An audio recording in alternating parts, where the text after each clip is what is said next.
Tinawagan ako, you Fluffy. Good morning, guys, and today magbubukas tayo ng NFT boxes. So I bought the Angry Samurais. They have 6 regular designs and 1 secret. Open na natin. And then, oh, instruction manual. This is an instruction manual. Bakit siya may instruction manual? Who the fuck is Metaman? Sorry. Later na natin to i-figure out and let's just see the box. What's this? May sarili siyang box? No, may sarili siyang box. Okay, so I got that Shogun. I think this is Shogun. Is his name Dudu? That's a weird name though. But it's so cute. Hala, ang ganda.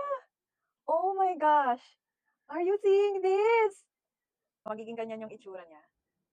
Kapag nilagay niyo na siya sa casing. Wow, grabe naman. Sana lahat ng ganito meron ng sariling box para hindi na tayo bibili separately. Next! So, side note lang, tinawag siya na NFT box kasi meron siyang digital version. So, kapag bumili kayo nito and na-scan nyo na yung QR dito sa manual, magkakaroon kayo ng digital version nito.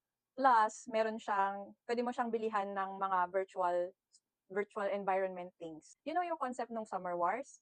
Medyo ganun siya. If it doesn't make sense, nood kayo ng Summer Wars, it will make sense. Is a wandering samurai? Ang ganda ng kulay nito kasi, oh my gosh, look.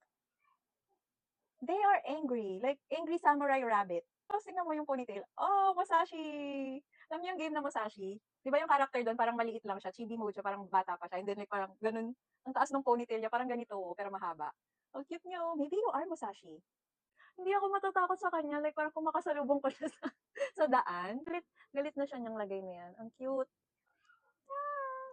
Ang galing nito. Natutuwa ako kasi meron siyang sariling box and then yung card niya, 'di ba, pwede na siyang background.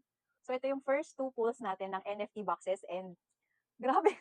Hindi ko in-expect na ganito sila ka-cute. Tingnan niyo yung face, OMG. 'Di ba?